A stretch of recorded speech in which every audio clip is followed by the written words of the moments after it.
Olá pessoal, eu sou a Maria do blog Pétalas de Liberdade e nesse vídeo eu vou falar um pouquinho sobre as minhas leituras de novembro. Começando pelo e-book Ligeia, que é um conto do Edgar Allan Poe, lido para o desafio 12 meses de Poe. Esse conto tem um narrador sem nome e casado com uma mulher chamada Ligeia, uma mulher bem estranha, pode-se dizer assim. E acontece umas coisas mais estranhas ainda com a Ligeia e com a vida desse narrador. É bem sinistro esse conto, vale a pena ler. Agora eu vou falar sobre um livro do qual eu faço parte. Tempos de Inocência, Contos de uma Infância Feliz, uma antologia organizada pela Home Erling e publicada pelo selo Antologias Brasileiras da editora Iluminari. Eu vi a seleção, vi que a editora estava procurando contos sobre infância, resolvi mandar um conto e ele foi aceito. A Bicicleta Amarela, que, como o próprio nome já diz, fala sobre bicicletas. E são 12 contos, 12 autores. É uma leitura não só para crianças, porque ele é mais sobre lembranças da infância. Então, qualquer pessoa que já tenha passado dessa fase da vida certamente vai se identificar com pelo menos um dos contos. Tem uma resenha mais detalhada lá no blog, onde eu falo sobre cada um dos contos e acessem lá para conferir. Sem Limites para o Prazer, da J.C. Pons, lançado pela Lera Editorial. É um livro com protagonistas que realmente não têm limites.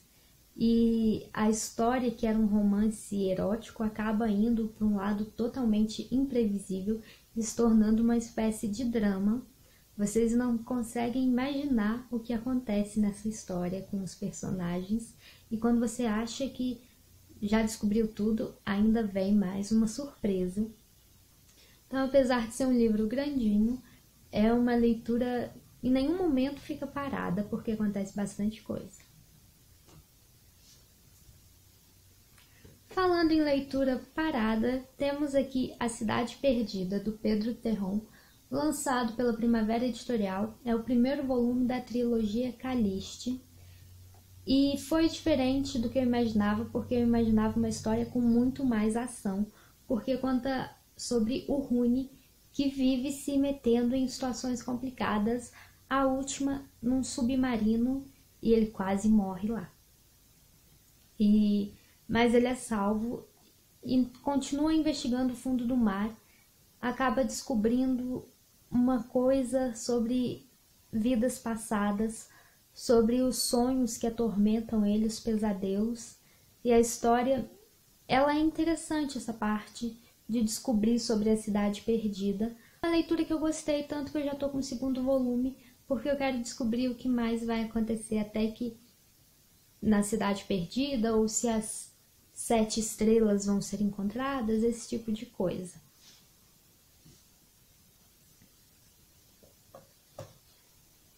A Casa do Escritor, escrito pela Vera Lúcia Marinzec de Carvalho, ditado pelo espírito Patrícia, publicado pela Petite Editora.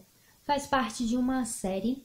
Eu não sabia que era série até pegar o livro, mas isso não me atrapalhou porque eu já li mais outros livros de literatura espírita, mesmo não sendo espírita. Essa edição, o que eu queria destacar são essas folhas com beiradas cor-de-rosa.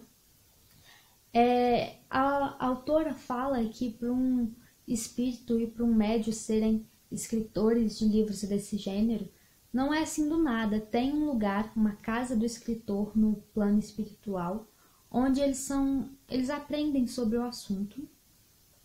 Para quem gosta de livros do gênero, é uma boa recomendação, mas se você ainda não leu nada desse tipo de literatura, não recomendo começar por esse, porque tem alguns termos que você precisa já conhecer para aproveitar melhor essa leitura. Um Romance em Paris, da Debin Cour, lançado pela editora Angel, conta a história da Alice, que depois de terminar a faculdade vai com uma amiga para Paris morar com o tio dela, que é super rico, por um amigo do tio, um sócio do tio. Só que o problema desse livro é que os personagens têm 20 e poucos anos, mas eles parecem que são adolescentes ainda, porque eles têm atitudes muito imaturas, todos eles. Mas por outro lado, até que tem um pouco de bom humor, assim, tem algumas partes engraçadas. Foi o primeiro livro da autora, né? Então eu acho que ela tem potencial para evoluir bastante. Contos de Natal, do Charles Dickens, da editora Ediouro.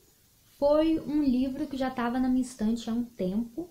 Eu até já tinha lido uma outra edição na época do colégio, mas aproveitei que ele é pequenininho e resolvi ler de uma vez. Foi bem legal fazer essa releitura, porque eu não lembrava que a história tinha umas partes tão assustadoras, digamos assim, com a aparição dos fantasmas, nem que ela era tão adulta. Eu achava que era algo mais infantil, mas não, ela tem um teor mais adulto, digamos assim.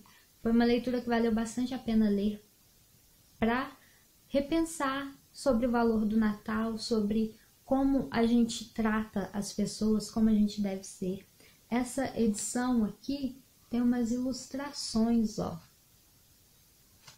Por fim, eu li O Papel de Parede Amarelo, um clássico da literatura feminista, escrito pela Charlotte Perkins Gilman, publicado no final do século XIX, nessa edição nova da José Olímpio, lançada esse ano. Foi uma leitura que valeu super a pena ler, porque nela a gente conhece uma mulher que está numa casa de campo por ordem do marido, que é médico, e é muito perceptível como ela era menosprezada só por ser uma mulher, como ela era impedida de pensar, de ser uma pessoa plena. E é uma leitura que eu recomendo que todos façam.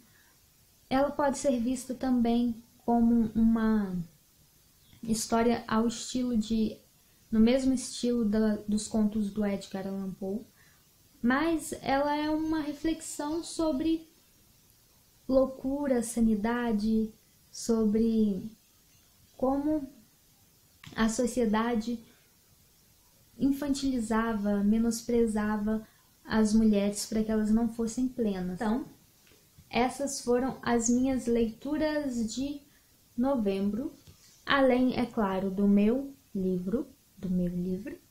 Eu recomendo bastante a leitura de 100 Limites para o Prazer, se você gosta de obras do gênero. Conto de Natal e O Papel de Parede Amarelo. Me contem aí nos comentários se vocês já leram ou querem ler algum desses livros. Acessem o blog para conferir as resenhas. Se inscrevam no canal e cliquem em gostei. Até o próximo vídeo. Tchau!